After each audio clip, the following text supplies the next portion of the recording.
Ese es punto de partida, que no son muchos los que estamos defendiendo a la vida, a la causa justa, más que todo del bosque. Somos muy pocos, ¿sí?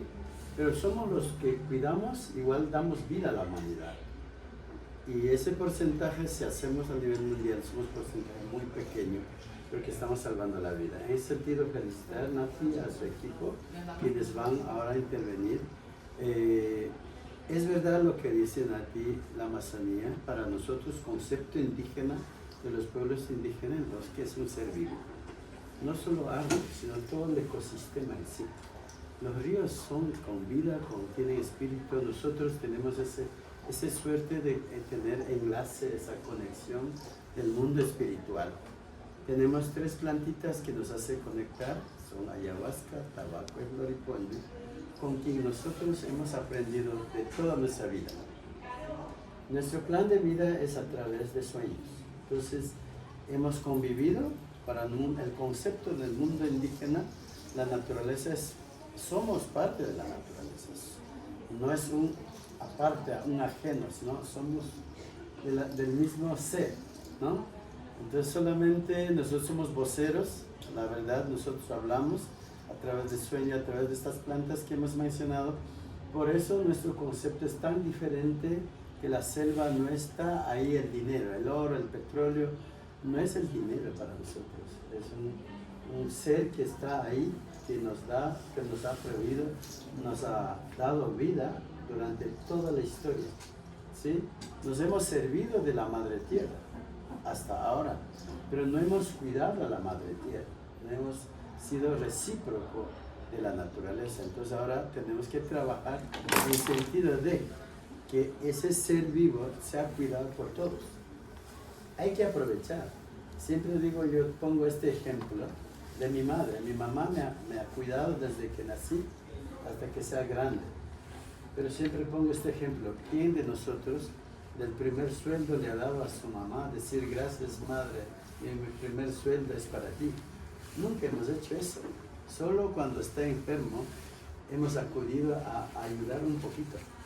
Y es lo que está pasando con el mundo natural. Nos hemos servido tanto durante toda la vida, pero no somos recíprocos. Entonces ahora nos toca trabajar no sin de exigencia, sino creando conciencia. El punto clave es la conciencia. La educación es muy importante. La educación, la juventud, las mujeres tienen que ahora activar, o sea, su mundo real ante esta actividad que nos toca hacer. Entonces yo quería invitar más que todo que sumemos a esta causa justa, porque si queremos, el mundo actual está discutiendo sobre el problema climático, ya quieren dar solución, pero si no hay conciencia, si no hacemos acción con nuestro cerebro y corazón, nunca va a funcionar, ¿sí? Entonces es crear conciencia, tejer esa alianza entre pueblo indígena, no indígena, incluso con el gobierno, que tenemos que tejer automáticamente con los empresarios, ¿por qué no? Lo que está hecho se hizo para bien colectivo, pero no pensamos cómo debemos hacer. Entonces ahora tenemos que pensar todo. Y eso todo significa sentarnos todos, articular la verdadera alianza y hacer acción en el territorio. Así es que felicitar a todos los que están aquí y también felicitar a los panelistas, que ustedes están con razón justa. Y eso es bueno, y nosotros estamos justo acompañando y vamos a seguir acompañando hasta el final, porque para eso hemos nacido. Muchas gracias, Marquete. Vamos a irnos de Ecuador hacia Perú, ¿qué te parece? Entonces los presento a Rosa Rivas de Foro y también representante de la iniciativa de Ríos. Adelante, Rosa. Sí, buenos días a todos y a todas. Soy Rosa Rivas. Vivo en la ciudad de Piura, es al norte, costa del Perú, donde se dice que está el mejor ceviche del Perú. Por si acaso me Allá quiero ir, Estamos muy cerca al compañero de Ecuador. Yo colaboro, trabajo en Foro Solidar Perú, es una ONG que pertenece a la Iglesia Católica. Hoy les voy a hablar como colaboradora y como siempre aliada de los procesos y las luchas que vienen haciendo en el territorio los pueblos indígenas. Lo digo por el hecho de que este proceso y este esfuerzo que se viene haciendo no es iniciativa de nosotros, sino son de unas compañeras cucamas. Entonces, con el permiso de ellas, voy a hablar su proceso y sus luchas que vienen haciendo y los logros que han tenido a partir de este momento. Especialmente del río Marañón, que muchos han escuchado del río Marañón. Ahora ya no hablamos del río Marañón como un recurso natural, antes sí, pero ahora ha habido un cambio, un precedente muy importante en el Perú.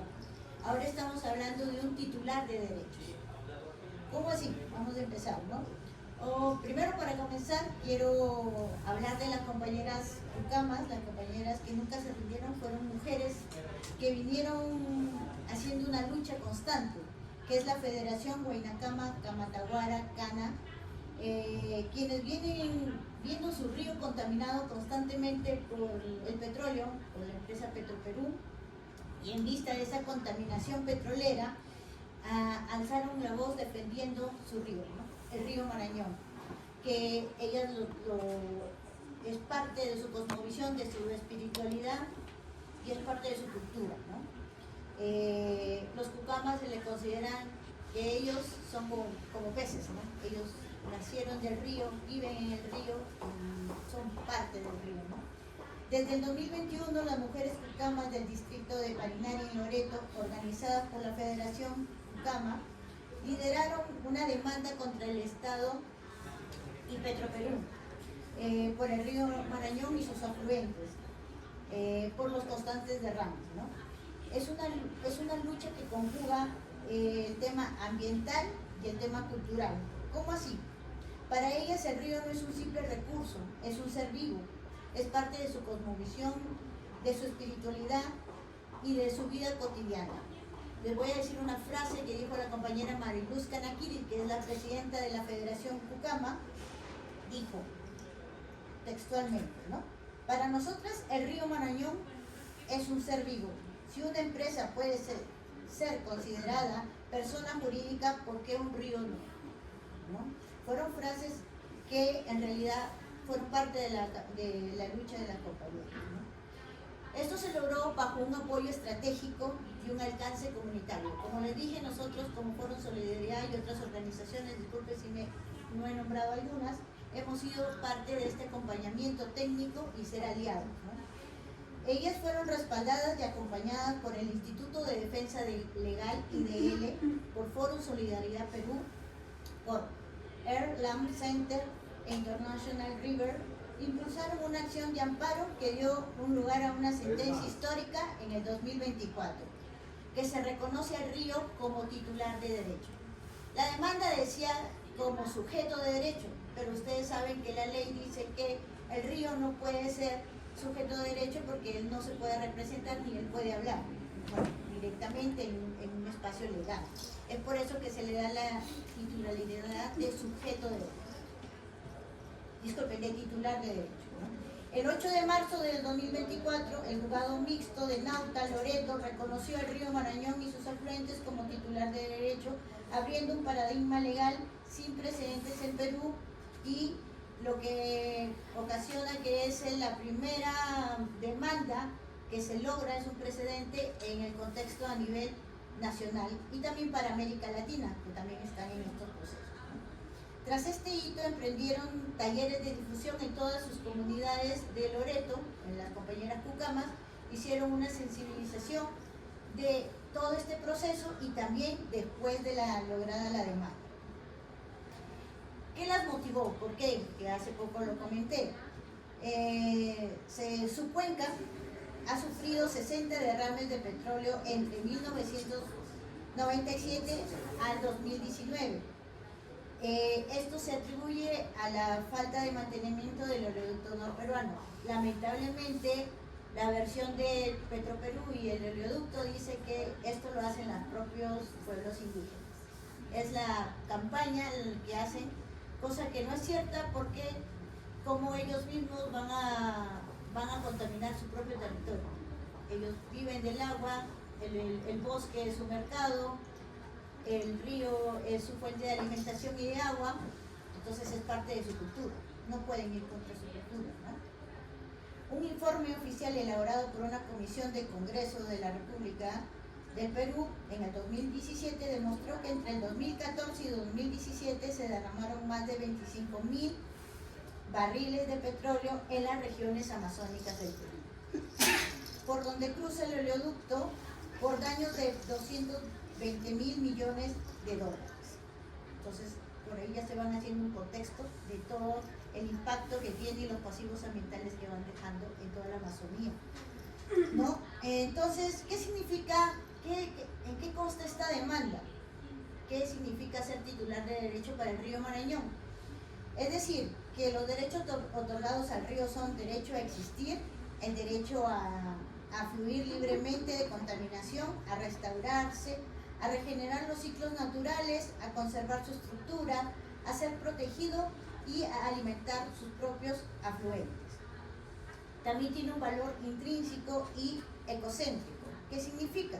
Que el fallo trasciende más allá de la visión antropocéntrica, valorando el río como un ente de dignidad propia conforme a los estándares que reconocen los derechos de la naturaleza.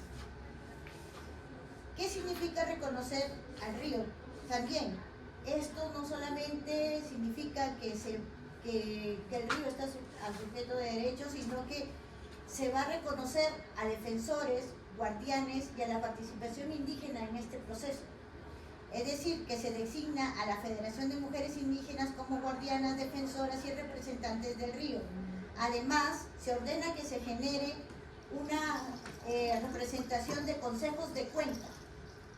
¿Para qué? Para que este consejo de cuenca se reúna con el ANA, la Autoridad del Agua, el gobierno regional de Loreto, para que se haga visible y se facilite todo este proceso a las compañeras y a los pueblos indígenas, para que se conste de que Petroperú está cumpliendo la demanda y que también se reconozca al río como titular de derecho. ¿Qué obligaciones también exige al Estado y a Petroperú esta demanda? Al Estado, especialmente al gobierno regional de Loreto y a la autoridad de ANA, debe garantizar la protección del río, y a Petroperú, que debe actualizar su instrumento de gestión ambiental y llevar un mantenimiento efectivo, inmediato e integral del oleoducto.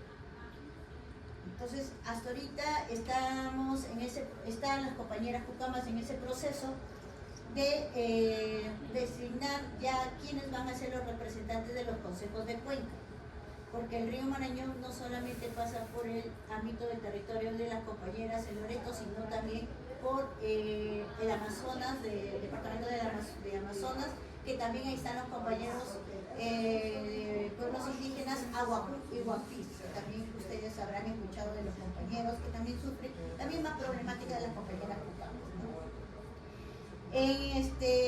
Apeló Petroperú ante este proceso, pero en agosto del 2024 la Sala de Loreto ratificó la sentencia confirmando los puntos que se hicieron en la primera instancia.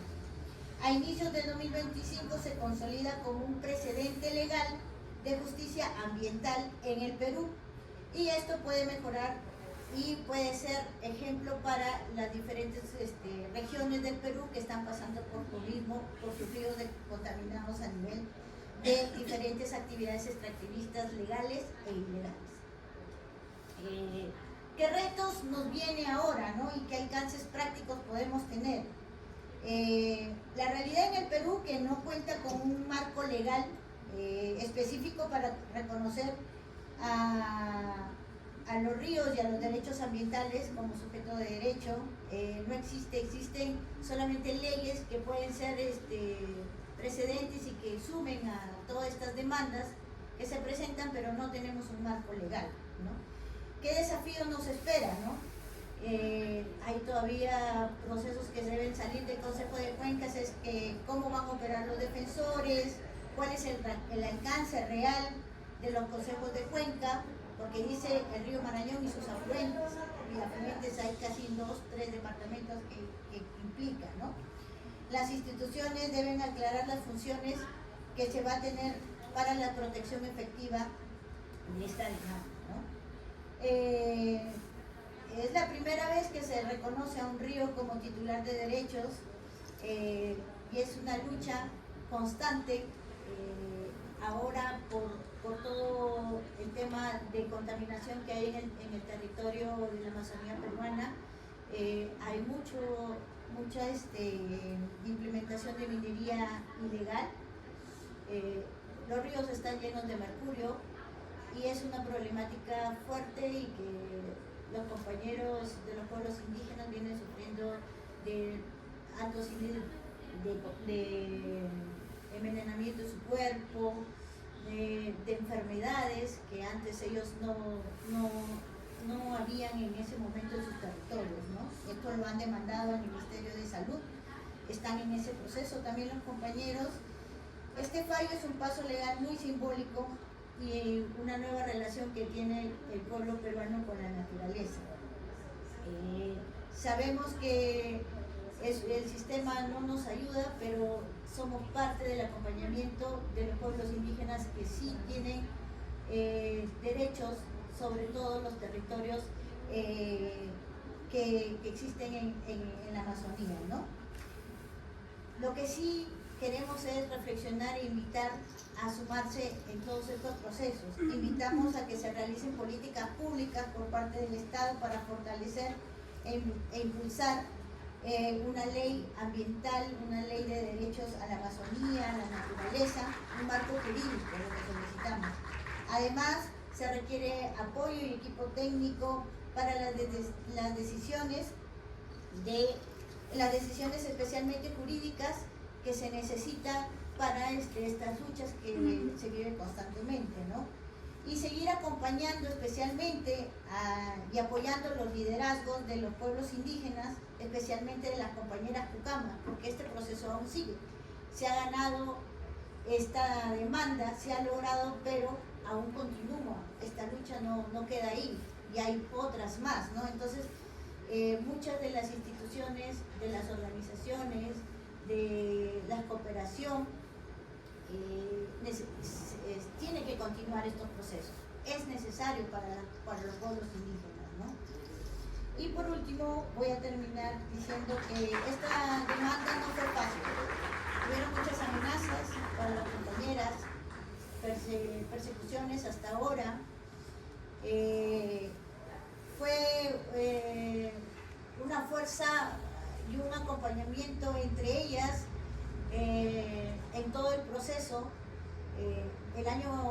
La anterior cumbre, la compañera Mariluz Canaquiri estuvo participando aquí, ahora están en este proceso, no pudieron participar, pero no solo lo hicieron por sus vidas, lo hicieron por el territorio, lo hicieron por el Perú, lo hicieron por sus comunidades y lo hicieron por los futuros hijos e hijas del territorio. Entonces, hoy seguimos en esta lucha porque ellas exigen los derechos a la naturaleza. Son parte de este territorio y nosotros no somos parte en sí de la lucha, porque nosotros no nos apropiamos de luchas que no son lideradas por el mundo occidental, pero sí debemos continuar con este acompañamiento técnico y estratégico, no solamente de las personas en el Perú, de los integrantes en el Perú, de la población peruana, sino también como en estos espacios, que hay luchas comunes, hay defensas comunes. Entonces esperamos que se suman ustedes también a todos estos procesos de las compañeras Pucamas y de los territorios indígenas en el Perú. Muchas gracias.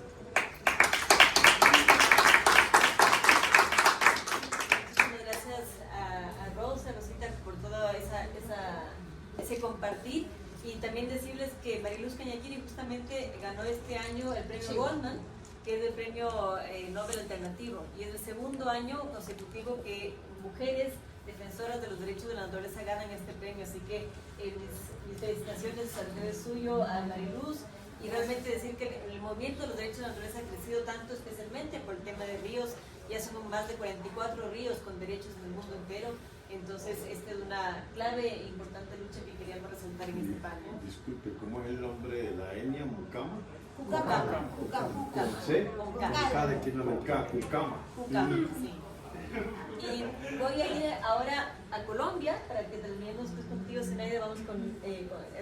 vamos con Colombia y les voy a presentar a María Luz Novak Laverde.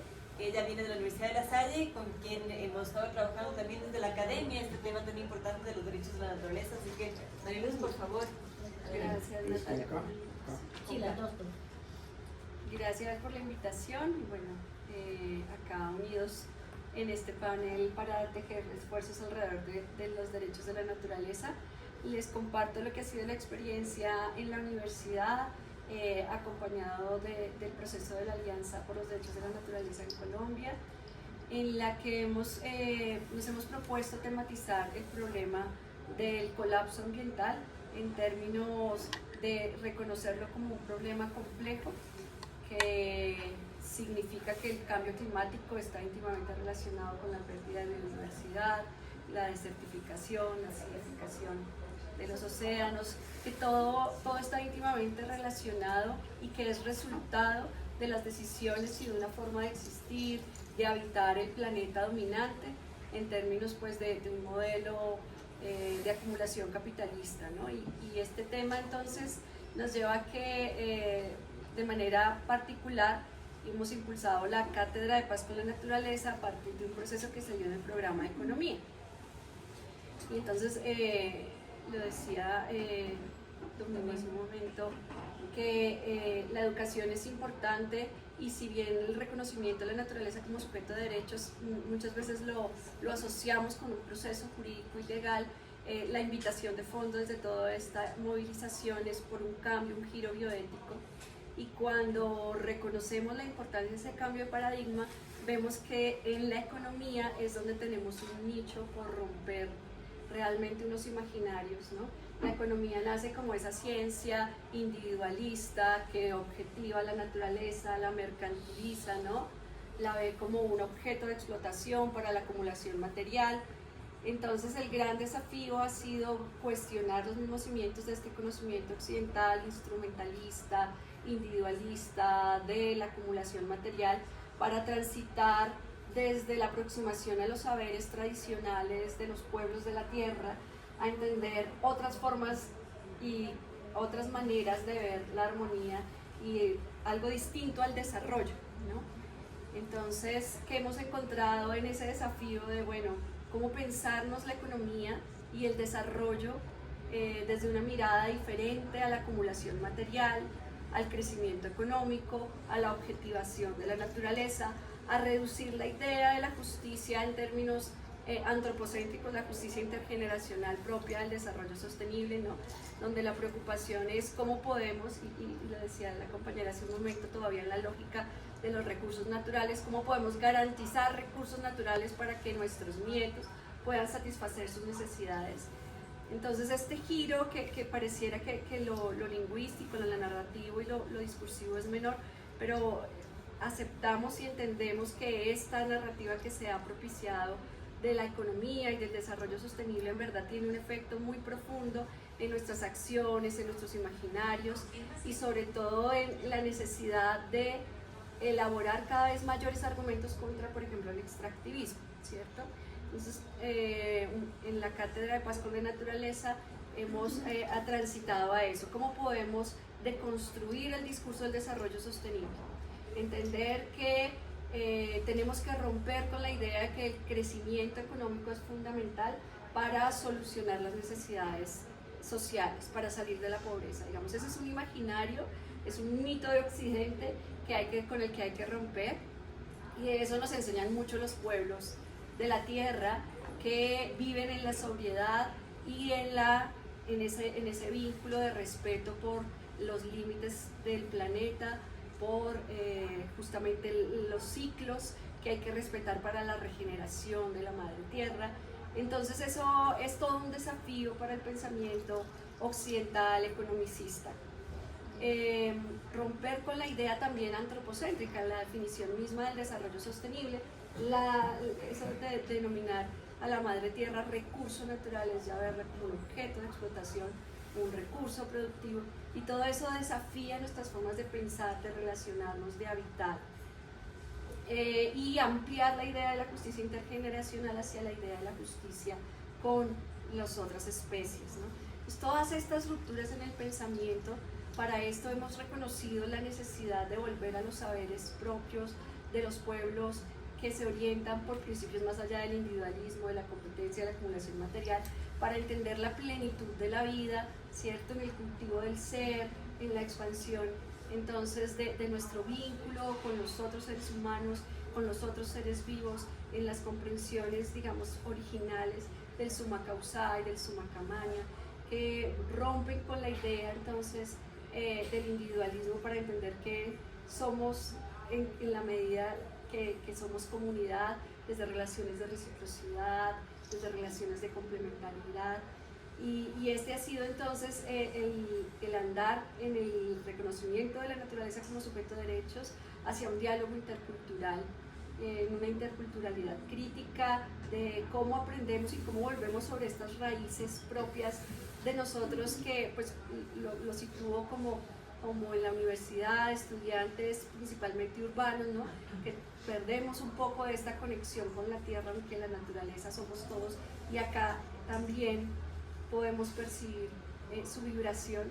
Entonces ese ejercicio ha sido para deconstruir el imaginario. Volvámonos a conectar con los saberes de los pueblos, con nuestras propias raíces, y esa conexión debe superar la razón y volvernos hacia el corazón, como también lo decía ahora mi compañero. Entonces los ejercicios de sentipensar, de despertar una afectividad ambiental los hemos reconocido como muy importantes para poder situar esta discusión en la academia, para poder sensibilizar sobre la necesidad de salir del extractivismo, de los distintos extractivismos a lo que conllevan es ecocidios y es la gran amenaza de la Amazonía hoy. Entonces el reconocimiento de la naturaleza como sujeto de derechos, de la Amazonía como sujeto de derechos, nos exige pensar en cambios de modelo económico, y para pensar esos cambios es importante inspirarnos y acoger entonces esos saberes de los pueblos vinculados con la tierra, y como lo dice uno de los invitados que hemos tenido en la cátedra, el Jate Antonio Puchavita, que ha tratado de recuperar también el pensamiento muisca, particularmente de esta región de nuestro país, es también conectarnos con nuestras abuelas indígenas, ¿no? Porque decíamos, a veces nuestros estudiantes, y me incluyo yo, sentíamos que ya la raíz indígena no la reconocíamos como parte propia, ¿no? Entonces en todas estas tradición del ADN mitocondrial, saber que somos nietos y nietas de una mujer indígena de este territorio, también es el camino para repensarnos en nuestras formas de existir, de habitar, de solventar las necesidades básicas y de girar hacia una bioeconomía. Y con esto cierro en un análisis crítico que venimos haciendo entonces por ejemplo, la Declaración de Belém, donde todavía se habla de una economía para el desarrollo sostenible. Pues ahí podemos ir reconociendo que son estrategias insuficientes en tanto siguen la lógica del mercado, de mercantilizar, hacer nuevos negocios a través de la naturaleza. Y entonces el gran desafío de pensarnos, bueno, más allá de los extractivismos, de estas nuevas oportunidades de colonialismo verde con la transición energética que amenaza la Amazonía, en el caso de Mocoa, que conoce mi compañero Juan y demás. Entonces, ¿cuáles son las alternativas que podemos presentar? ¿Cómo defendemos, movilizamos y damos reconocimiento a las economías propias y procesos distintos de esta economía instrumental, individualista y de acumulación material que predomina? Ese es el reto en el que venimos caminando en vínculo con la Alianza por los Derechos de la Naturaleza en la universidad, y en la que venimos entonces configurando como un grupo de jóvenes que se están preguntando estas cosas a través de reconectarse con la naturaleza y con los saberes de nuestros pueblos ancestrales.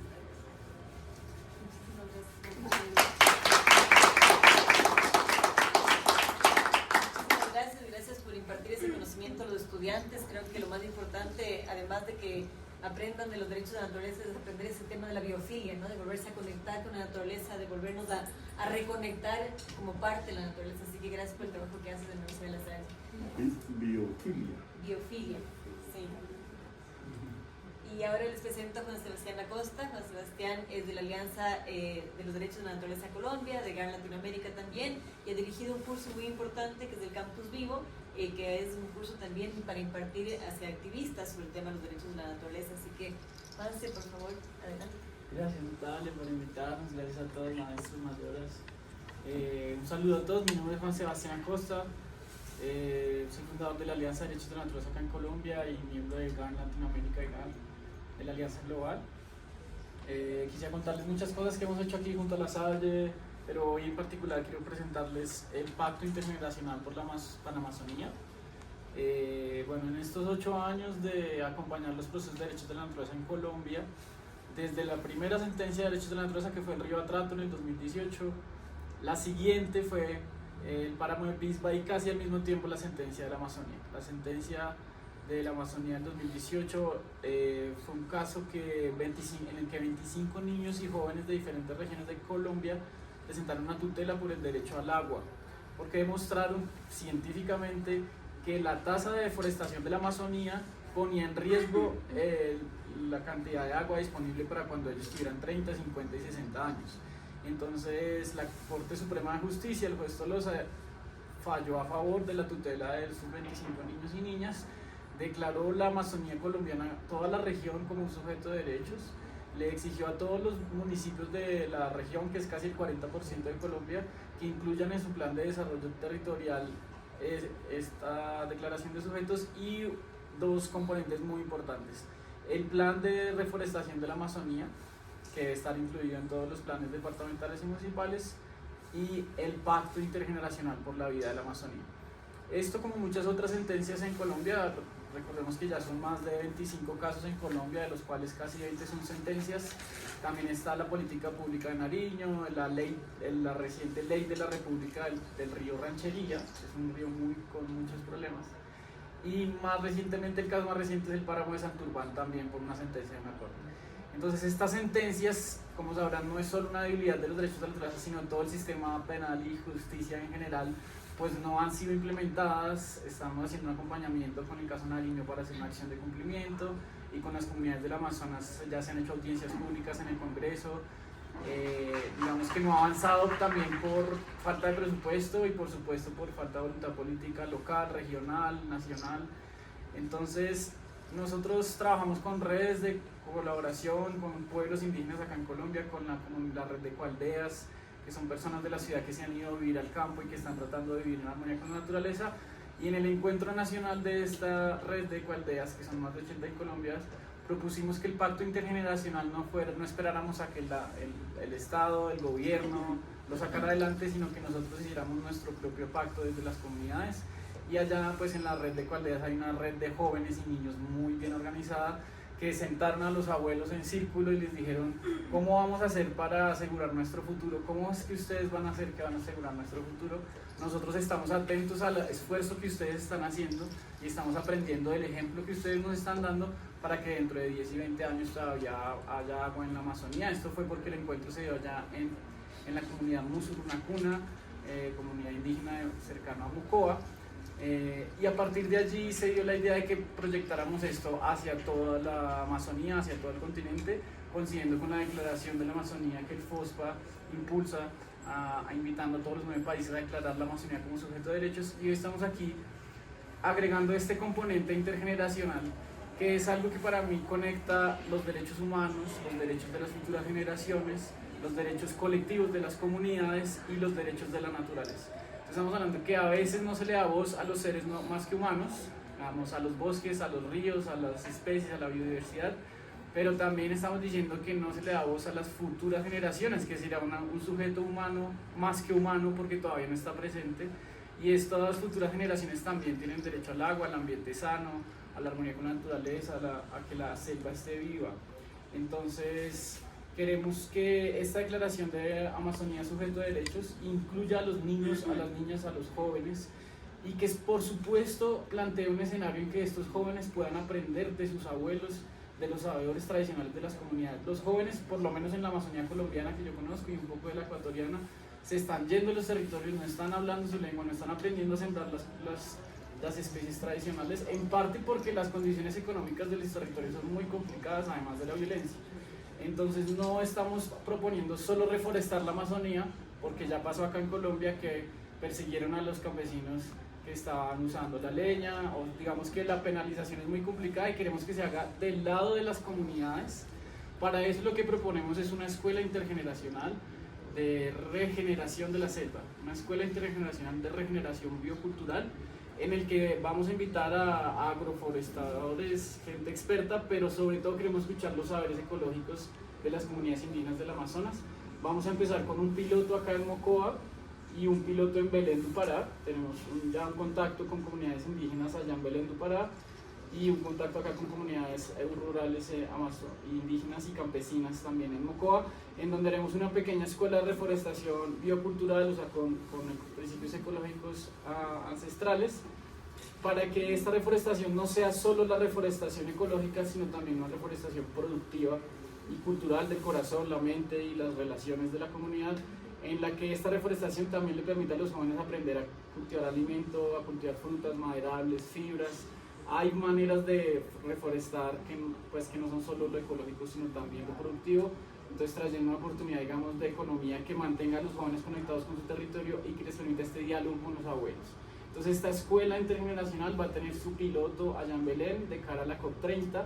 Estamos aspirando y soñando con que en la COP30, en este encuentro que va a ser la Alianza Global de Derechos de la Naturaleza, el encuentro indígena, el encuentro general de comunidades por la Amazonía, pues vamos a encontrar muchos más aliados y en la siguiente fase del Pacto Intergeneracional poder hacer pilotos en los 9 países panamazónicos. Así que si conocen a jóvenes y abuelos o organizaciones que les guste reforestar la Amazonía o cualquier otro recurso, apoyo, aliado, pues bienvenidos al Pacto Intergeneracional por la Amazonía de la Alianza Global por los Derechos de la Naturaleza, que tiene un hub de jóvenes que pues también es global, y estamos jóvenes de diferentes partes del mundo colaborando para también tener más jóvenes amazónicos.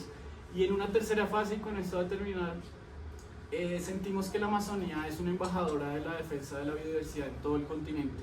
Está la selva misionera, está la Chiquitanía, está la selva lacandona allá en el territorio maya, está la selva del Darién, está el Pacífico. Digamos que la selva amazónica es el corazón, pero todos los otros ecosistemas, la pampa, la mata atlántica, están ahí también con muchas crisis y también podrían tener sus propios pactos intergeneracionales. Entonces los invitamos a ustedes a hacer un pacto intergeneracional en sus familias, en sus empresas, en sus organizaciones, que haya este relevo regeneracional y que escuchemos también a las voces más que humanas, para que pues, la Amazonía sea sujeto de derechos y sigamos pues, defendiendo a la naturaleza como sujeto de derechos.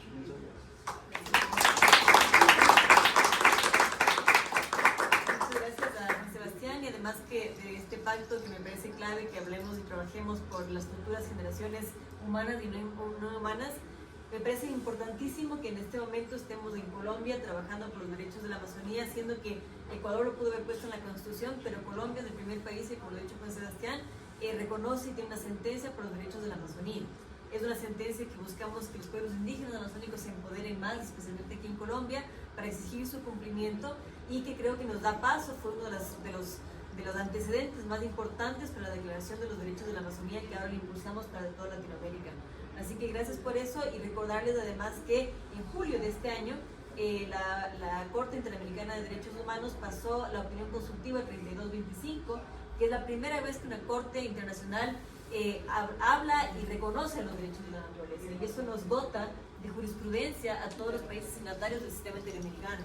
Entonces este tema va creciendo, va aumentando, vamos teniendo desde jurisprudencia y organizaciones que se van realmente empoderando sobre este tema, y por eso cerramos con la cereza del pastel. Entonces, mi querida de la Zenaida, Corte Internacional, disculpa. Corte Interamericana de Derechos Interamericanos Humanos. de Derechos Humanos, Sí. con sede en Costa Rica. Exactamente. Zenaida Yesacaman. Zenaida es una mujer amazónica luchadora. Era hace poquito la vicepresidenta de la CONAIE y ahora trabaja con la iniciativa de Cuencas Sagradas, y es para nosotros un placer, Zenaida, empezar este foro con la Amazonía y cerrarla también con una voz amazónica desde Ecuador, para que nos cuentes un poquito también de las amenazas. En Ecuador estamos viendo amenazas fuertes, ¿no es cierto?, pero también por qué la Amazonía debería ser un sujeto de derechos desde el corazón de la misma. Así que adelante, Zenaida. Muy buenos días con todos, gracias Nati por este espacio, igualmente a todos quienes están. Yo creo que es importante reconocer, ¿no? La presencia de quienes estamos aquí, somos los quienes estamos luchando, porque asimismo somos los que defendemos a la naturaleza, somos pocos y estamos luchando y haciendo incidencia para que puedan entender por qué luchamos, por qué defendemos. Nosotros como pueblos indígenas entendemos que el territorio, que la naturaleza es como un todo, porque aquí está todo, ¿no? No podemos decir que solo hay una parte, para nosotros es la vida, por eso nuestras insignias en las luchas siempre es luchamos por la vida. Y entonces la Amazonía debe constituirse no solamente que hacer una incidencia, sino debe constituirse como un sujeto de derecho que hasta ahora no es reconocido. Nosotros como pueblos indígenas sí somos sujetos de derecho, pero no, la naturaleza no es reconocida. Y entonces ahora el trabajo que todos deberíamos hacer y estrechar la mano es a esta lucha. ¿Cómo que el mundo reconozca, ¿no?, esto? Por lo tanto, si no tenemos un reconocimiento, no lograremos ninguna lucha. Por eso en Ecuador ha habido hemos ganado muchas demandas, diríamos nosotros como organizaciones de pueblos indígenas, pero en la cual esas demandas no son cumplidas por parte del Estado, y queda todo en el medio camino. Entonces, también es reconocer a la Amazonía, es dar una respuesta a las amenazas que tenemos. O sea, ahorita la naturaleza tiene, los territorios de los pueblos indígenas específicamente tienen mucha amenaza. En el tema del extractivismo, el tema maderero, la contaminación de los ríos, que justamente con nadie estamos también con las demandas, ¿no?, en la región costa sobre la contaminación de las empresas de Pronaca. Entonces, y muchas veces no se dan miradas desde allá. Nosotros en Ecuador siempre la lucha también ha sido, no solamente desde los pueblos indígenas, también estamos mirando más allá en los sectores sociales, campesinos, y eso debe ser un trabajo muy grande que todos deberíamos convertirnos como una herramienta básica, ¿no?, para la defensa de nuestras vidas, que no solamente poder, quizás hemos hecho una vocería prácticamente, pero lo que hay muchos que no nos entienden qué significa defender el territorio, y entonces lo miran de una manera que nuestros territorios solo sirven como para negociar, y quizás están en venta y nosotros no lo vemos de esa manera. Nuestros territorios son vida para los pueblos indígenas. Y también es importante que la Amazonía, ¿no?, que se reconozca también como un rol histórico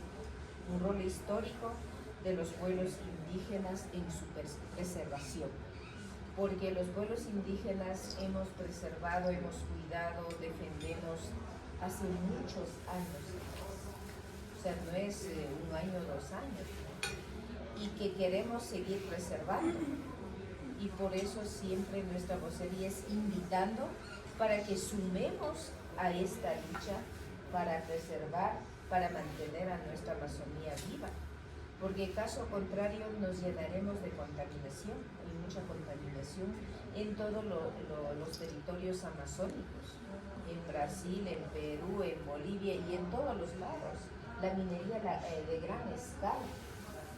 O sea, ¿quién puede controlar eso?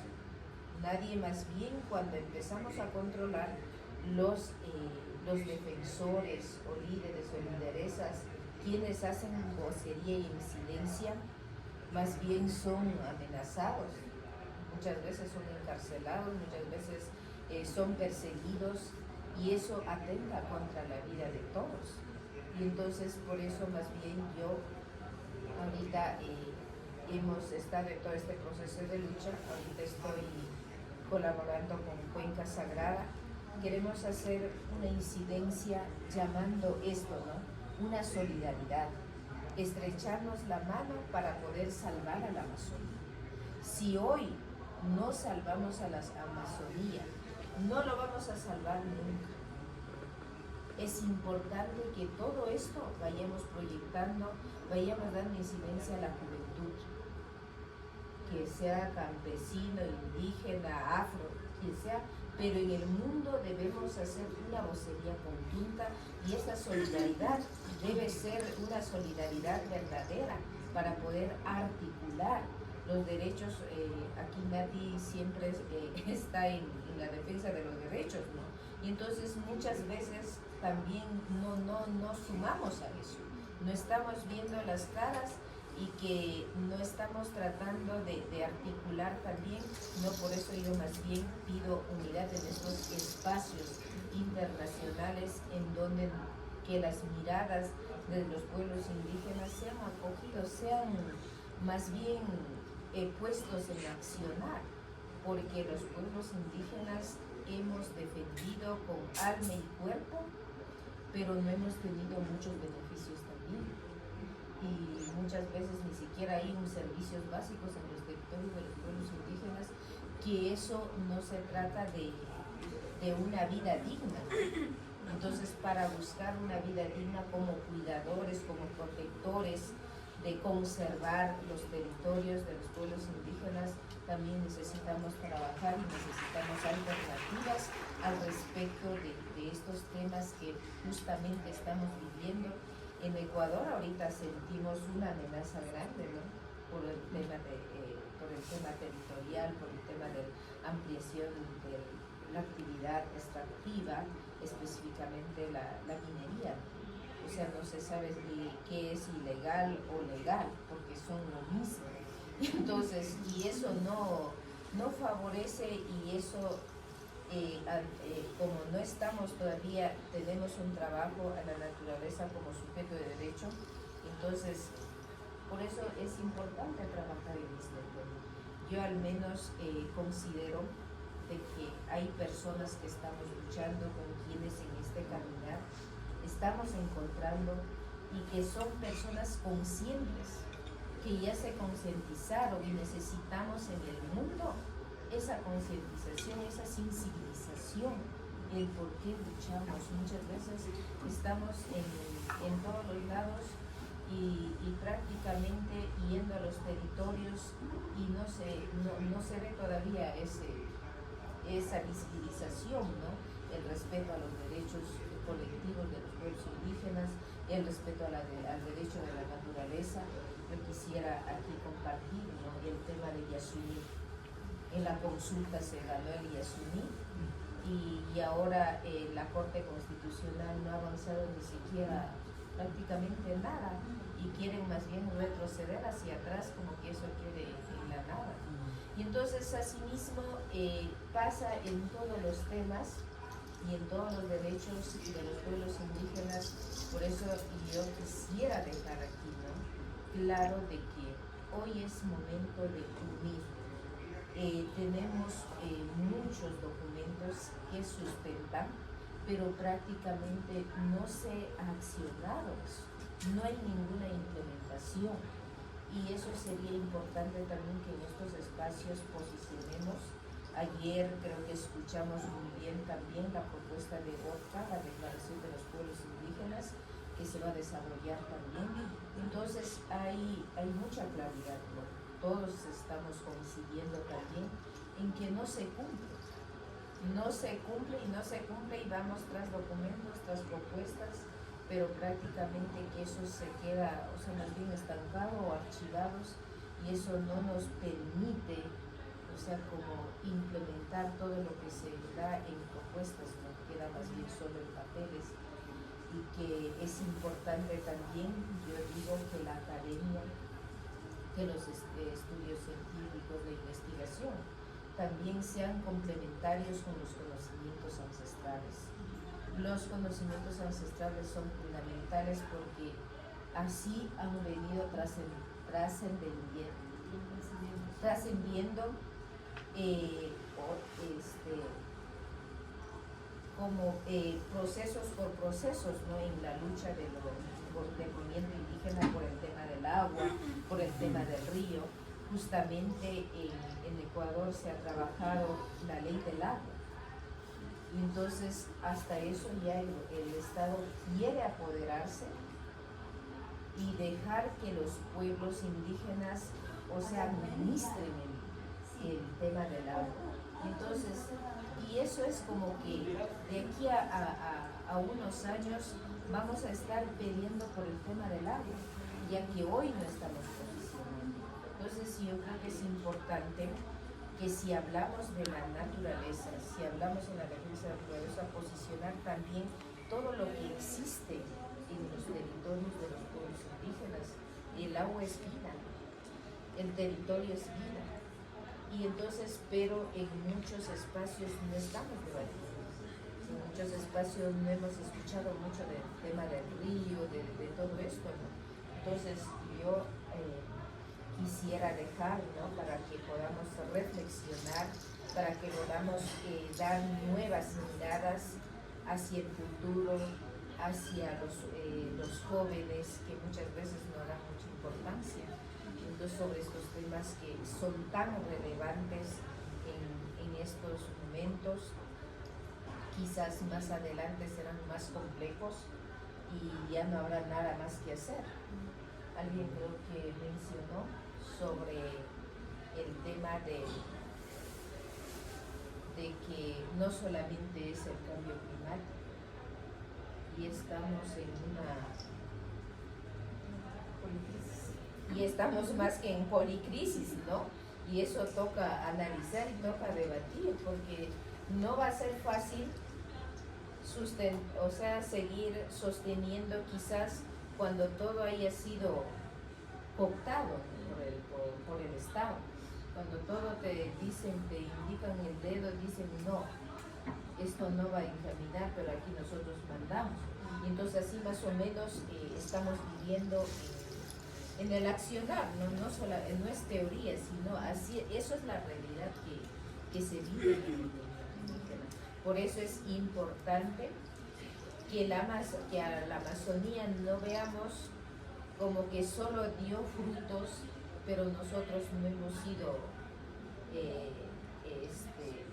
hemos sido responsables de cuidar o de proteger, ¿no?, muchas veces. O sea, ven de esa manera en el mundo.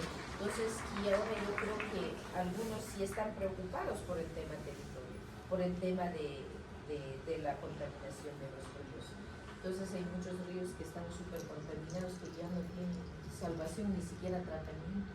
Entonces yo más bien pongo estas reflexiones para que podamos también compartir en otros espacios y seguir más bien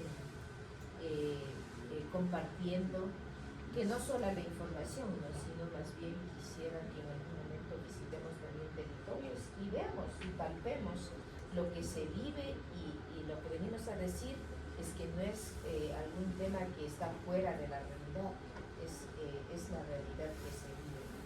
Entonces, por eso quisiera agradecer a todos los ponentes también desde los espacios que están, seguir involucrando, ¿no?, a los pueblos indígenas y a otros personajes también para que se sume a esta solidaridad en la lucha del tema de nuestra querida naturaleza, de la Amazonía, porque la Amazonía en todos los espacios, en todos los países es lo que más sufre. Muchas gracias. Muchísimas gracias, Zenaida, y creo que la reflexión es importante, además porque, como les decíamos, Ecuador se convierte en el 2008 en el primer país en reconocer derechos de la naturaleza, pero esta semana es una semana importante. Mañana, 20 de agosto, se celebra justamente los 2 años de la consulta de Yasuní, consulta que no se ha cumplido a cabalidad, pese a que el 59% de los ecuatorianos votamos para dejar ese petróleo bajo tierra. El Ministerio del Ambiente se fusionó, el gobierno lo acaba de fusionar con el Ministerio de Energía, Minas y Petróleo. Entonces estamos en un franco reproceso de la consulta. ¿Cómo se llama la consulta? Consulta popular por Yasuní. Popular. Y en Quito se hizo la consulta para Quito Simi. El día de mañana celebramos 2 años de esas consultas populares. Fueron victorias importantes que también traducen un poco ese sentimiento de la población que hace 15 años reconoció la naturaleza sujeto de derechos, pero que desgraciadamente tiene mandatarios que no están dispuestos a garantizar. Entonces creo que en este panel hemos visto desde Perú, y gracias a Rosa por traer esa voz tan importante, desde Escamba, del importante trabajo que hacen desde Fórum, con apoyo a estas luchas, la voz justamente de la Amazonía, la voz desde Colombia, desde la academia, desde el activismo y desde el territorio Achuar. Gracias, Domingo, por traer esta voz de la Amazonía. Queremos que las memorias también de este espacio alternativo a la sociedad civil conste que estamos impulsando el tema de los derechos de la Amazonía.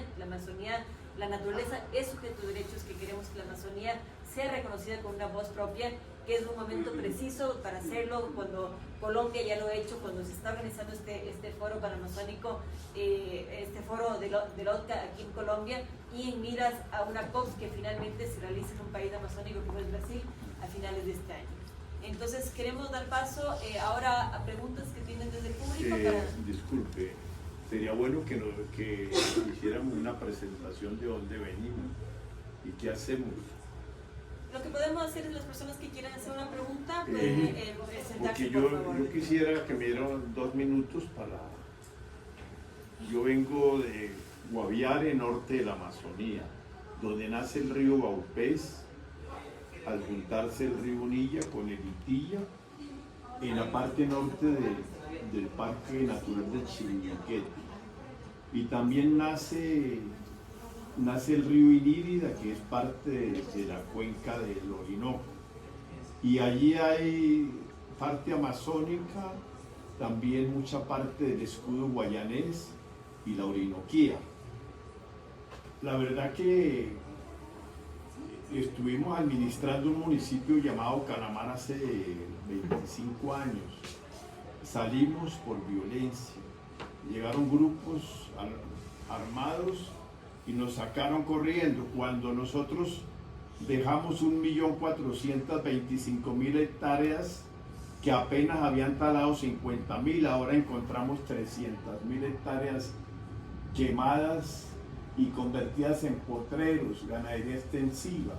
Las fincas que eran de 50 hectáreas las convirtieron en hatos ganaderos de miles de hectáreas, de gente que no paga impuestos, de gente que contrata ejércitos completos de motosierristas y tumban en un día 100, 200 hectáreas. El año pasado hubo 17.000 hectáreas tumbadas en el Guaviare.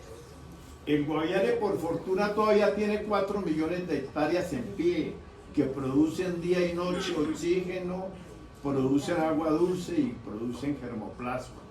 Pero si sigue así, y estamos afectados por la deforestación del Brasil, que es la más grande, y nosotros somos conscientes que de los 700 millones de hectáreas que quedan en la Amazonía de los 9 países, si sigue perdiéndose 1 millón de hectáreas, que es más o menos la cifra anual, dentro de 700 años no va a haber Amazonía. Sí, porque es progresiva. Entonces nos ha afectado mucho. Aquí en Bogotá, el alcalde actual, de apellido Galán, empezó a racionar el agua, pero a los que tienen plata no les afectó, porque pasaron de pagar 5 o 10 mil pesos el metro cúbico a pagarlo a 3 y 4 millones el metro cúbico de agua. En Panamá ya no pasan los 40 barcos que pasaban por día, ahora pasan 20. Y esa agua viene de la Amazonía, que llega al Darién y allí hacen el lago artificial, Gatún, y ya como no hay, entonces ahora empiezan a hacer otro canal, a afectar otro ecosistema como el Chocó biogeográfico de los 4 países. Entonces nosotros sí, soy consciente. Yo tengo una organización que es el MOAN, y ustedes ya muchos saben qué es el MOAN.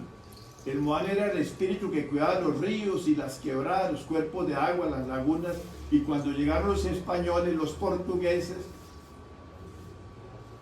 en ese tiempo el agua era cristalina y cantarina. Aquí los muiscas, aquí los indígenas de este altiplano, se bañaban 3 veces al día, y ir al salto del Tequendama era una maravilla. Ahora hay que ir con máscaras porque el olor es nauseabundo. Allí es donde caen todas las cloacas de Bogotá. En los pueblos del Guaviare, en San José del Guaviare, tiene 60.000 habitantes y están metiéndole cemento a las calles, pero no han hecho una petare. Todo sale crudo al río y el pescado está contaminado de mercurio, porque en Colombia hay más de 1000 balsas que las fabrican la mayoría en Brasil, dragas que sacan oro ilegalmente. Hay más de 1000 en Colombia, en los ríos. La mayoría de los ríos están contaminados de mercurio, de aluminio y de plomo. Entonces, no sé, pero la verdad es que sí, nos toca unirnos y empezar a, por eso es importante presentarnos, para ver con quién empieza uno a interactuar, para vincularse a esta gran cruzada por la Amazonía. Defendamos la Amazonía, aún nos quedan 700 millones de hectáreas. Gracias. Gracias. Lo amenazas a mucho y la única opción es unirnos. Por favor, Sí, adelante. la única opción es Gracias. Mi nombre es Rosa Emilia Salamandra. Actualmente trabajo en la Corporación de Investigación de Acción Social y Económica CIAS y trabajamos, bueno, desde hace muchos años con nosotros. Pero a mí me parece, bueno, además de decir que lo que acaba de decir usted es absolutamente cierto. Tenemos un problema en este momento de tala de bosque, es absolutamente grave, porque yo creo que además una dimensión que a veces no se ve es, en el caso colombiano y en otros casos, el conflicto interno armado y el crimen organizado que hace una mella impresionante en todas estas zonas, ¿no? Y el chantaje que hay, digamos, en términos de la presión por la deforestación y lo que eso significa. Pero más allá de eso quería como problematizar un poquito el asunto, porque además todas las exposiciones me parecieron buenísimas. Es decir, estamos totalmente de acuerdo con el tema de los derechos de la naturaleza. Y saludamos mucho cuando salieron las primeras del río, de los ríos y luego la de la Amazonía, etcétera, la que acaba de salir del páramo de Santurbán. Sin embargo, y ahí me quería referir un poco a lo que has dicho tú en la Nacional, tenemos un discurso que todavía es complejísimo y revuelto, porque ahí hay un tema que es muy delicado y de pronto van a caer tomates totalmente, y es que la manera como nosotros hemos configurado los derechos humanos es una manera absolutamente liberal. Es decir, el logro de los derechos humanos es un ejercicio liberal y entonces solo se logran a través de mecanismos economicistas liberales. Y eso nos pone una discusión muy interesante, pero también muy fuerte, y es hasta dónde y cómo reconfigurar los derechos humanos en el marco de los derechos de la naturaleza y no los derechos de la naturaleza en el marco de los derechos humanos. Divino, yo sabía que iba a saltar. Y entonces ahí, yo creo que ahí tenemos un debate muy profundo, porque nosotros seguimos y nosotras seguimos repitiendo el discurso de es que tenemos que cumplir los derechos humanos, ¿sí?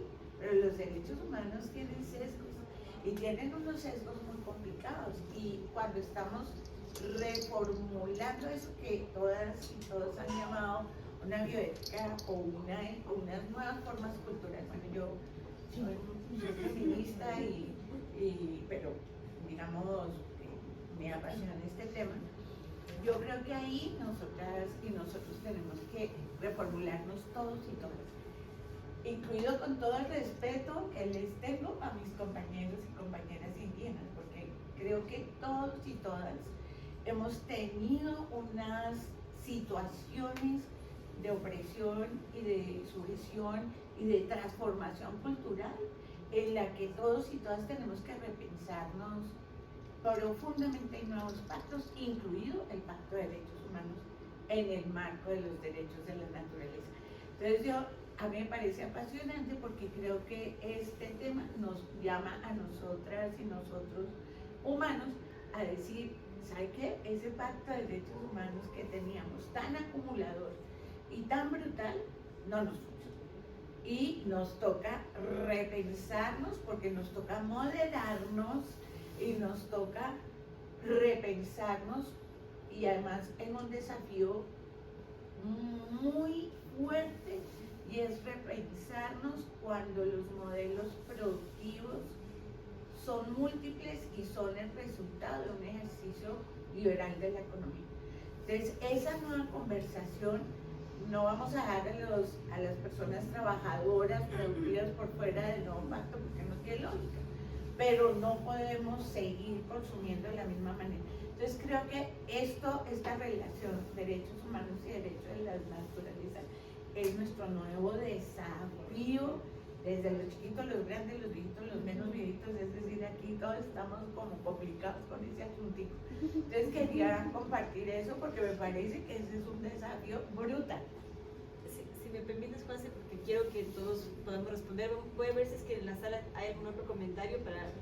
Vamos recogiendo un par de comentarios más y después cerramos con los panelistas. Buenos días, yo soy Felipe Queques, vengo de Nariño, de la Coordinación Nacional de Mujeres Indígenas de Colombia, que somos una organización que coordina varios grupos de mujeres en Colombia. Yo tengo una pregunta una reflexión en torno a la educación y la cátedra de paz, porque considero que, la pregunta que yo quisiera reforzar es cómo, y la compañera Lomundo decía, tenemos muchos desafíos en los territorios, es que muchos de nuestros jóvenes quieren salir a estudiar unas carreras profesionales y muchas veces no vuelven a los territorios. Y escuchar esta propuesta de volver tal vez a los espacios me generó ciertas intrigas porque vemos también en la ciudad con mucha preocupación cómo llegan las academias, extraen el conocimiento de las comunidades, se vuelven chamanes en las ciudades irresponsablemente, después hacen tomas de yagé, espacios de formación, muchas veces hablan mejor que nosotros de chagra, hablan del agua, entonces cómo la academia no vuelve nuevamente a ser un colonizador de nuestros saberes, de nuestras propias prácticas, sino más bien arropa esos conocimientos, esas tradiciones y le dan el valor sistémico que se requiere, porque yo creo que ese es un miedo que tenemos las comunidades, porque no ha habido una verdadera,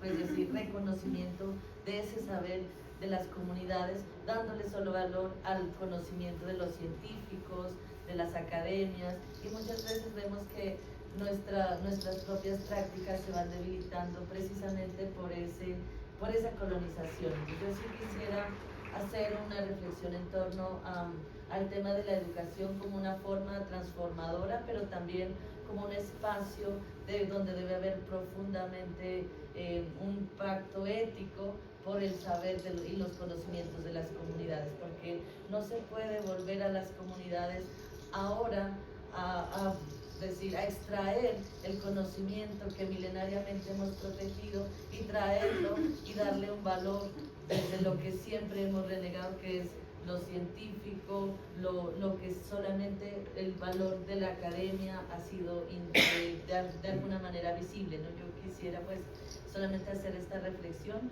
porque considero que estos diálogos, por ejemplo, creo que es muy importante que los abuelos, los mayores, los taitas hagan el ejercicio de ser profesores, de ser educadores, pero nosotros no lo hacemos en un salón como este y para eso carecemos de estructuras, por ejemplo, de tierra para hacer el ejercicio de chagra, para hacer el ejercicio del cuidado del agua, de la siembra del agua. Entonces, creo que también tenemos que pensarnos en otras maneras de hacer educación, pero también pensar o al menos enseñar a los jóvenes en salir de los espacios de confort, porque es muy chévere hablar acá de hacer ejercicios de chagra también, pero solamente lo tomamos como un hobby, pero nosotros los pueblos lo hacemos en la cotidianidad. Entonces, ¿cómo cotidianizamos las prácticas en nuestra vida y cómo hacemos una reflexión cotidiana de lo que consumimos? Porque creo que también eso es importante, hacer una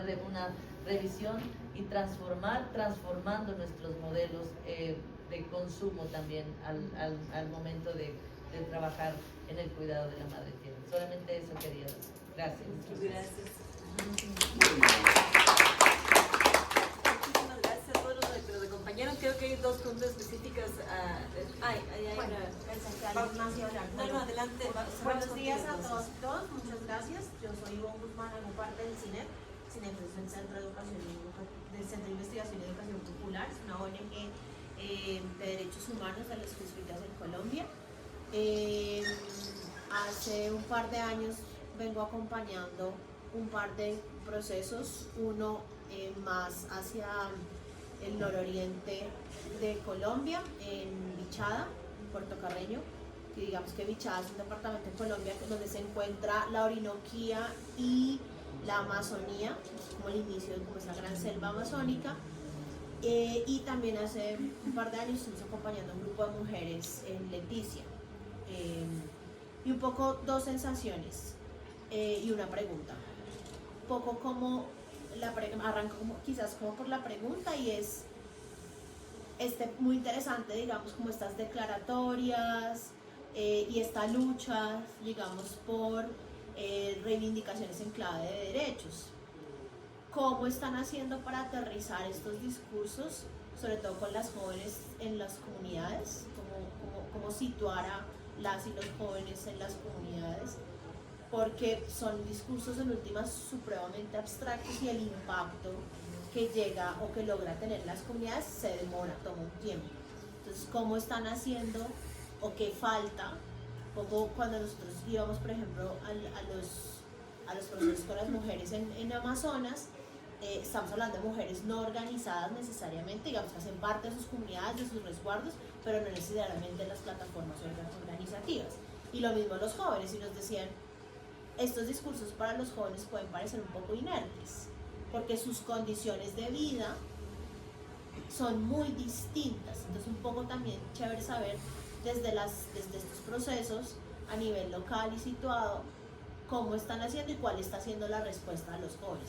Si los convoca, si no los convoca, muy interesante lo del pacto intergeneracional, pero un poco cómo está el sentir de estos jóvenes.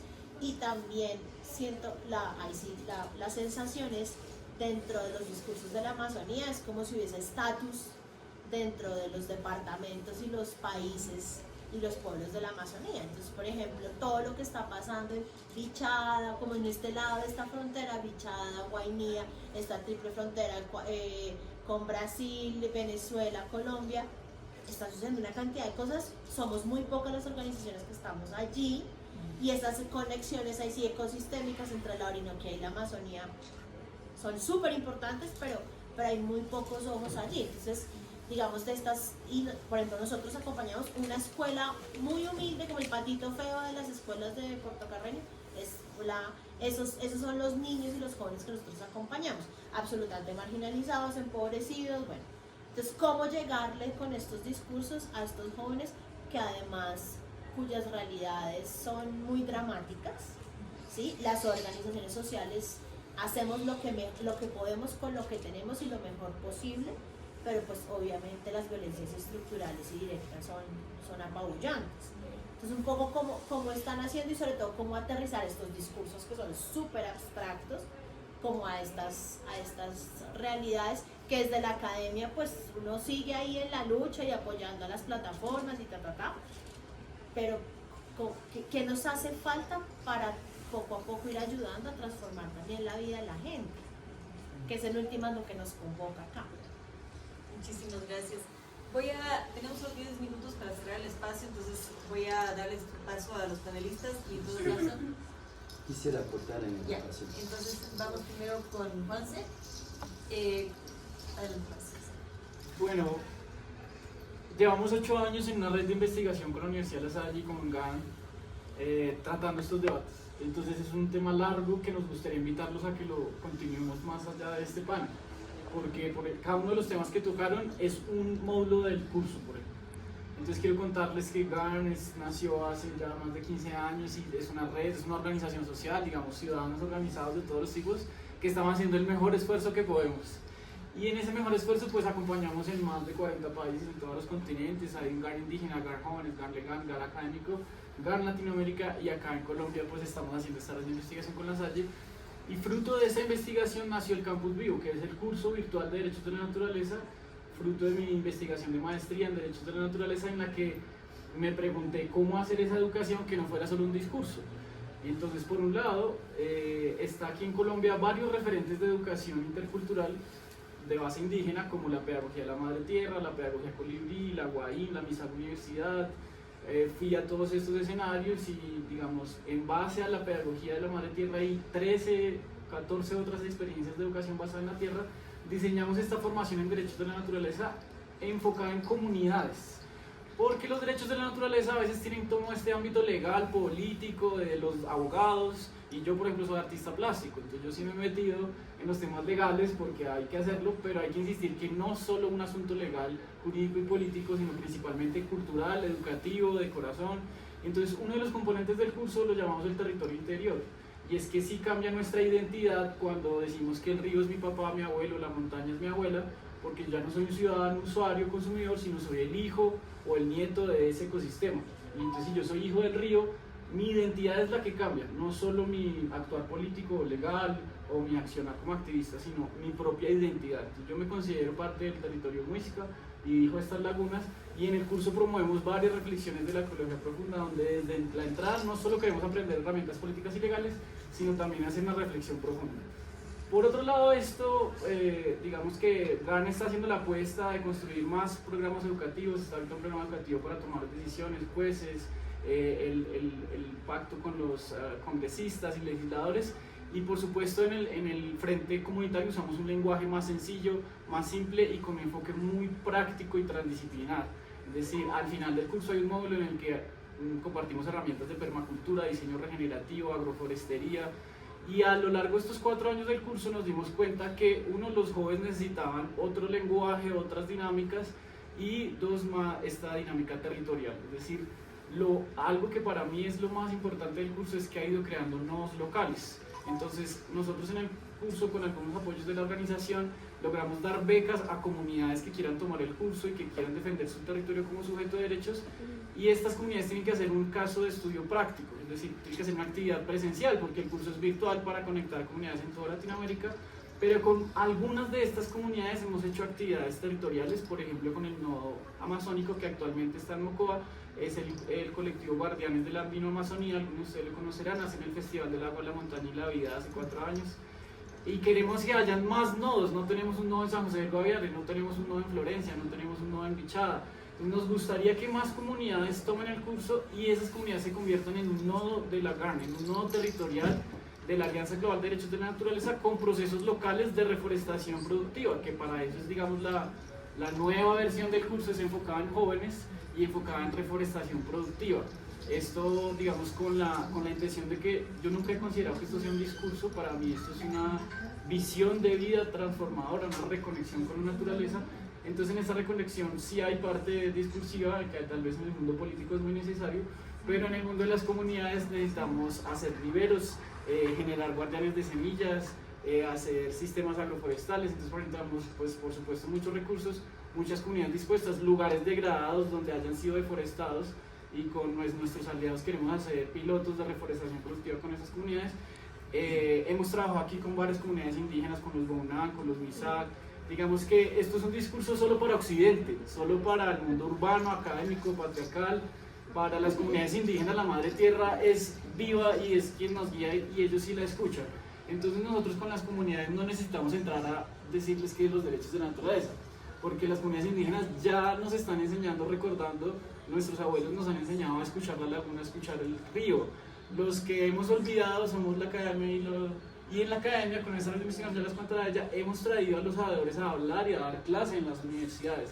Entonces yo quiero decir que, para cerrar, esta educación va en doble vía, y también lo hemos hablado en las malocas con los abuelos. No es solo que nosotros también recuperemos nuestra identidad de herencia y epistemología ancestral, sino que también los abuelos están interesados. Por ejemplo, algunas comunidades tienen un laboratorio de cine, los Musurmacuna en Mocoa ya hablan todos inglés y son ingenieros. Entonces también las comunidades indígenas se están incluyendo dentro de esas escuelas, una escuela moderna o del mundo, digamos, occidental. Entonces le hablamos de la doble espiral, en la que nosotros también aprendemos de la ancestralidad y las comunidades también involucran las tecnologías modernas. En ese equilibrio, con un enfoque de salvación de la Amazonía, aspirando también a un milagro a veces, consideramos que a cerrar con que los derechos humanos tienen un nuevo fuerza argumentativa con los derechos de la naturaleza gracias a la opinión consultiva de la Corte Interamericana de Derechos Humanos. En esa opinión consultiva dice uno que los conocimientos indígenas deben tenerse en cuenta para todos los casos. Por primera vez la Corte Interamericana dice que la ciencia indígena es a la par de la ciencia occidental, entonces ya todos los casos deben ser, como en el caso de Inta, que fue una rana que lo dejó, también los conocimientos del causa Sacha, de la selva viviente, deben estar a la par. Y esta misma Corte, con esta opinión consultiva, ya el debate no es si sí o no derechos de la naturaleza, porque la Corte Interamericana, o sea, los derechos humanos en todo el continente están vinculados, el derecho humano al medio ambiente sano con el derecho de la naturaleza a existir y pervivir.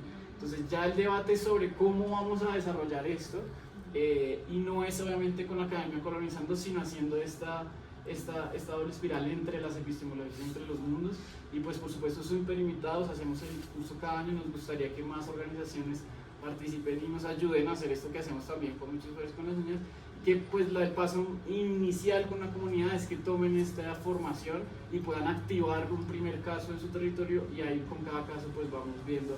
Por ejemplo, en Nariño, la red de jóvenes de ambiente ha hecho reforestación del páramo con cultivo de frailejones, y con esos jóvenes y con las mujeres indígenas de la Cocha fue que construimos la declaración de los 40 ecosistemas estratégicos de Nariño, la única política pública en este país de derechos de la naturaleza que pues todavía no se está cumpliendo. Entonces con ellos, gracias a que tenemos ya un enlace directo con las comunidades, tenemos una agenda de diálogo para hacer la acción de cumplimiento, y con cada uno de estos nodos estamos teniendo un caso muy particular. Entonces, bienvenidos a la red de educación en derechos de la naturaleza, que tiene investigación, extensión, educación y muchas reflexiones en el camino.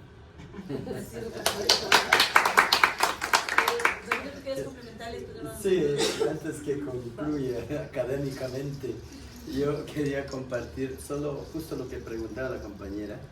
La verdad, Cuencas Sagradas está conformado entre 30 pueblos indígenas de Perú, Ecuador, para protección de 35 millones de hectáreas. Así como grande, tiene un montón de problemas.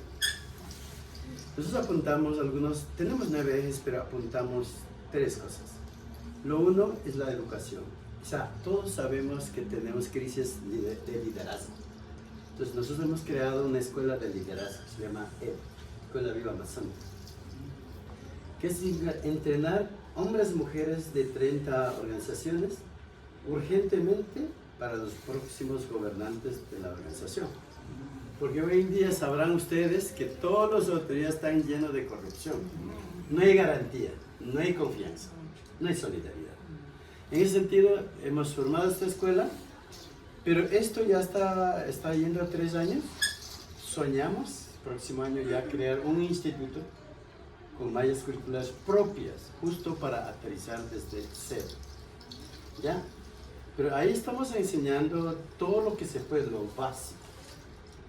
Derechos de la naturaleza, la constitución, declaraciones, la sabiduría indígena, lenguas y culturas, todo lo que se necesita para ser gran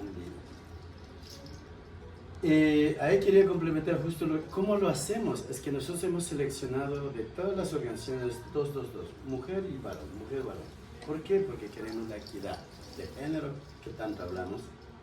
Lo otro, queremos que todas las organizaciones preparen su elemento y que sean puntos focales, para que el aprendizaje no quede afuera, sino ellos son puntos focales en su nacionalidad, en su organización.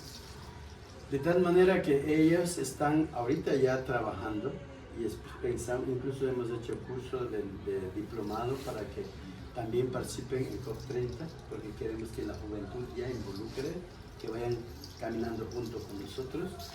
Y lo que estás haciendo está excelente, ese es el sueño. O sea, no queremos, o sea, la educación actual de todo lo que conocemos es que tenemos muchos profesionales indígenas, pero con concepto occidental, empresarial. Hay muchos abogados que venden a su territorio, entran a negociación y no hay garantía, son contaminados, ya no son solidarios. De tal manera que esta educación moderna que tenemos en todos los países no es para los indígenas, no es para defender, no es para el buen vivir de todos. De tal manera que nosotros estamos ya soñando crear el instituto, porque allá queremos abrir la puerta para todos. No va a ser para indígenas, sino para toda la juventud del mundo. Porque solo caminando, comiendo juntos, aprendiendo juntos, vas a crear esa conciencia, esa conexión. De tal manera que estamos trabajando de esa manera, compañeros, compañeras. Es difícil, todo es con dinero. Yo dije un día, voy a vender toda mi riqueza para hacer lo que yo quiera, pero no es así. Porque ella mataría a la Amazonía en 10 años. Y eso no queremos, ¿sí? Estamos haciendo incidencia, alianzas estratégicas. Por eso es importante, cuando hablamos de alianzas, clave.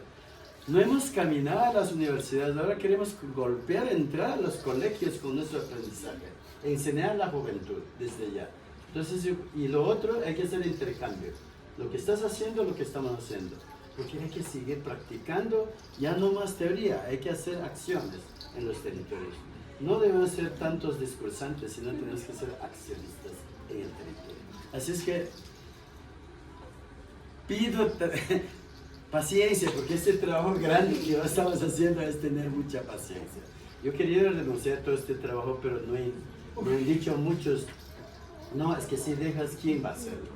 Es verdad, entonces los que hemos nacido con vocación, pues tenemos que continuar hasta donde avancemos. Así es que invito a todos, compañero, que usted dice que hay, mira, tenemos que crear conciencia, o sea, todo ser humano ahorita está apuntando al dinero, la educación, la salud, todo está conectado con dinero. Entonces nosotros apuntamos ahora, segundo punto es la bioeconomía. Ese es el punto, esa es la salvación.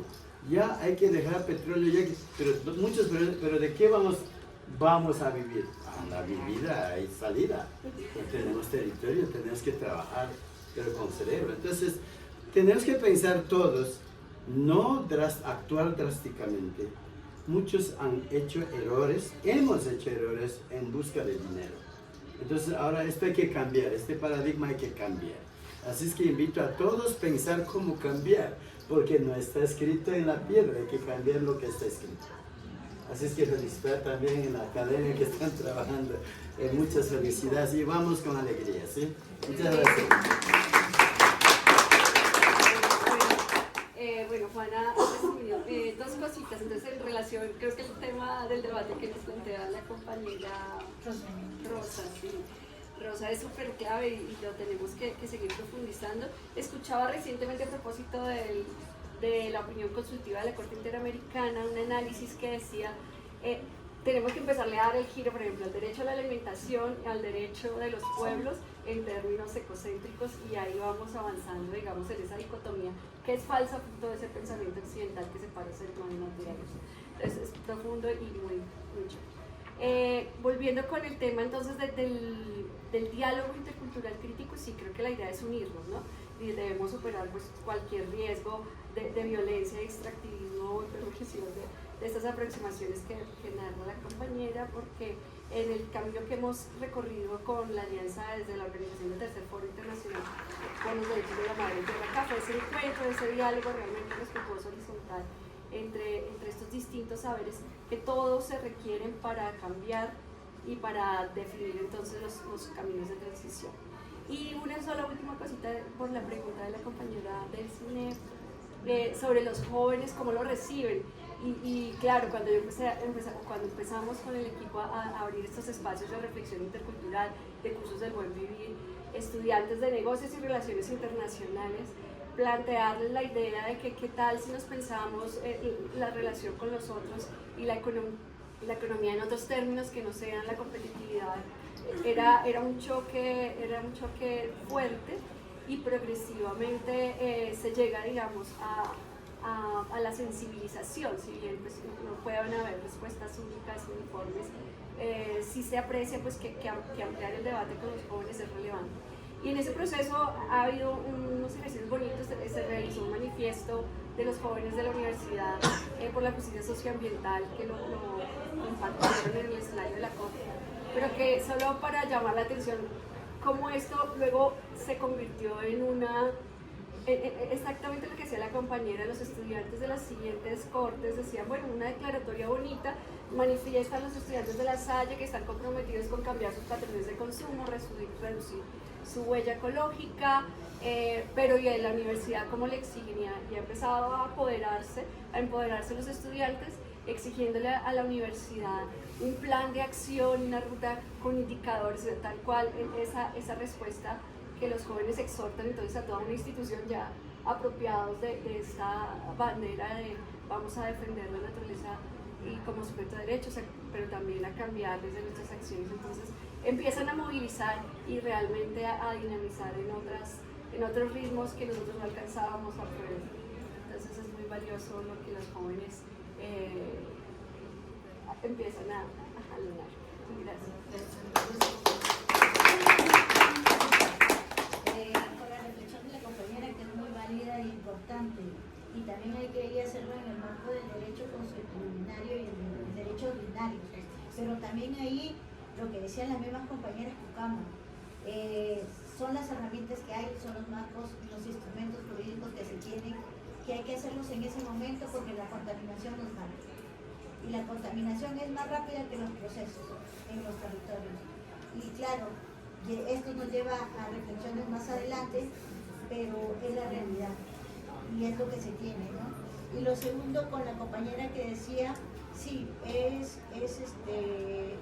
difícil el tema de sensibilizar y de explicar a los compañeros y a las compañeras que sean parte también del proceso, especialmente a los jóvenes.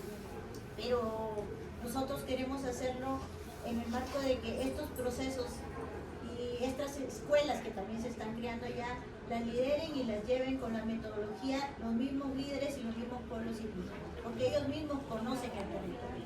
No lo llevamos muy académicamente, tiene que ser especialmente con la realidad del territorio donde se están realizando estos procesos. Nos lleva tiempo, nos está llevando mucho tiempo porque el enfoque es más que se revalore sus costumbres, sus prácticas culturales, que por ahí van más, ¿no? Y viéndolo bien, en todo lo que nos comentan, se necesita recursos, se necesitan aliados, ya sea la parte técnica, la parte para reflexionar, porque lamentablemente, como pasa en todos los países, hay mucha corrupción, y la corrupción está mermando todos estos procesos y generando conflictos sociales ahí mismos, internos, en estos territorios. Y estos conflictos sociales no nos suman, nos resta demasiado, implica más esfuerzo. Pero me da gusto saber cómo vienen estas ideas y estas reflexiones y estas ideas que son muy importantes, que las vamos a sumar y que las estamos llevando, y especialmente los compañeros que han hecho sus comentarios.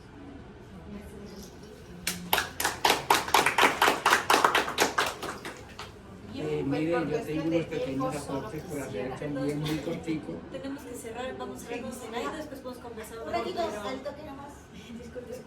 Se ha traído material, al final se quedan para compartirlo con ustedes. Ahora sí, compañeros. Yo lo único que quisiera invitar es a la unidad entre los aliados, academia, que eso es una verdadera lucha que vamos a hacer en estos tiempos, y todos, analíticos, todos los que defendemos y los que queremos de corazón a la Amazonía. Entonces a los jóvenes enseñemos a sumar y no a restar. Y eso es el camino que podemos llegar mucho más. Así que muchas gracias. Primero agradecer este panel fantástico, decirle a la compañera que el tema de cómo asumirlo, el tema de derechos de la naturaleza, creo que los derechos de la naturaleza no son solamente un discurso, es una realidad de cambiar nuestra relación con la naturaleza, pero son una herramienta superpoderosa. Creo que las personas también saber de casos exitosos que hemos logrado ganar en la justicia por los derechos de la naturaleza